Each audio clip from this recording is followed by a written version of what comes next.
అలసిన వానికి ఓరడించు మాటలు. సహోదరుడు భక్తి సింగ్ గారి పరిచర్య నుండి సేకరించిన అనుదిన ధ్యానములు. ఏప్రిల్ 16. జీవము గల దేవుని చేతిలో పడుట భయంకరము. హెబ్రీ 10:31. కోరహు, దాతాను, అబీరాములు వారి గోత్రములలో ప్రజలను నడిపించువారుగాను ఉండిరి.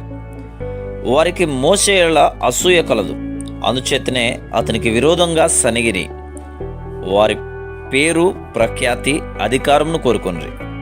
ప్రతి దేశంలో ప్రతి వ్యక్తి కొరిక ఇదే, తమ తోటి వారి మీద అధికారమును, పెత్తనమును కోరుకుందురు. అందుచేతనే సాధ్యమైన ప్రతి సాధనం ద్వారా వాటిని పొందగోరుదురు. అటువంటి వారిని మనము సమాజములలో కూడా చూస్తున్నాము. కొంతమంది విశ్వాసులకు సంఘ పెద్దలు కావాలనని కోరిక ఉండును. వారికి ఆ స్థానం ఇయ్యని ఎడల దానిపై పోరాడుదురు. కొంతమంది తమ నాలుకలతో, కొంతమంది చూపులతో పోరాడుదురు. వారికి కొంత అధికారం ఇచ్చినా తృప్తి చెందుదురు. అది మానవ స్వభావం. మోషే దినములలో ప్రసిద్ధికెక్కిన ఈ ముగ్గురు 250 మంది ప్రధానులను విరోధముగా లేవనెత్తిరి. బహుశా వారు తెలివిగలవారు, వాక్యం తెలిసిన వారే ఉండవచ్చును. ఎందుచేతనగా వారు ఆ ప్రధానులను తమ పక్షమున చేర్చుకొను సామర్థ్యమును కలిగి ఉండిరి. సంఖ్యాకాండం 16:2. మోషే, అహరోనుల కంటే ఈ ముగ్గురు ప్రజల క్షేమము నిమిత్తం ఎక్కువ పట్టింపు కలిగి ఉన్నారని ఆ ప్రధానులు తలంచిరి. అందుచేత వారు మోసగించబడి వారి పక్షం చేరిరి.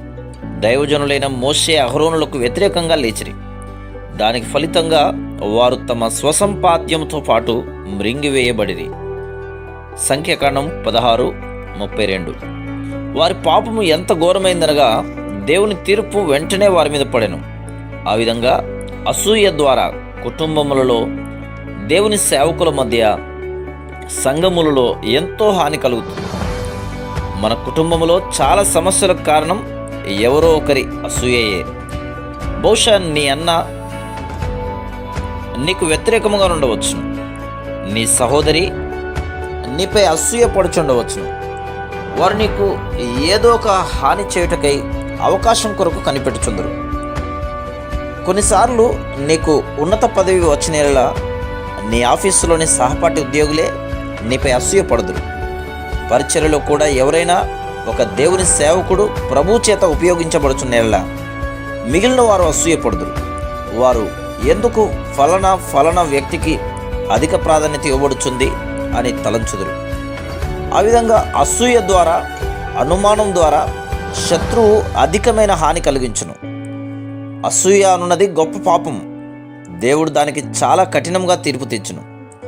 ఇప్పుడు ఆ తిరుగుబాటుదారులు ఏ విధానంలో మోషే, అహరోనులు మాకంటే శ్రేష్ఠులు అని కూడా అనుచున్నారు. బహుశా వారు లేఖనములను ఎరిగిన వారై మోషే కంటను చక్కగా బోధించి ఉండవచ్చును. బావుగా ప్రసిద్ధికెక్కిన వారై చక్కగా మాట్లాడగలిగిన వారై ఉండవచ్చును. అందుచేత వారు గర్వించి మోషే కంటను బాగుగా తెలియనని తలంచి ఉందరు. ఈ దినములలో కూడా అనేకులు ఆ విధంగానే, మాకంటే నువ్వు ఏ విషయంలో అధికుడవు, మేము కూడా బైబిల్ చదువుదుము, మాకు బైబిల్ బాగా తెలియను అనుచుందరు. వారు మంచి బైబిల్ జ్ఞానం కలిగి ఉండవచ్చును. రక్షణను గురించి బైబిల్లో రాయబడిన వాక్యములన్నింటినీ ఎరిగి ఉండవచ్చును. వారి బోధలో మనం ఏ తప్పు పట్టలేం, కానీ ఏదో కొంత కొరత కలిగి ఉన్నారు. ఆ తిరుగుబాటుదారులు ఇంకను వారిని నడిపించుటకు దేవుడు మిమ్మల్ని ఏర్పరచుకొనని ఎలా చెప్పుచుంటిరి? మాలో లక్షల కొలది జనులు ఉన్నారు, ఇద్దరు మాత్రమే వారిని ఎందుకు నడిపించవలను? వారిని నడిపించే బాధ్యత మేము కూడా వహించుదుము అని అనేది. వారు నాయకత్వం కొరకు పోరాడుచుండేది. ప్రతి దేశంలో ఇదే విషయం జరుగుచుంటను కనుగొనుచున్నాం. మరి ముఖ్యంగా క్రైస్తవుల మధ్య చూస్తున్నాం. సంఘములలో వారికి అధికారము, కీర్తి, పేరు, నాయకత్వం కొరకైన ఆశ గలదు. కోరహు అతని సమూహమునకు చాలా తీవ్రంగా తీర్పు తెచ్చబడెను. మనము హెచ్చరిక తీసుకుందాము. Praise the lord.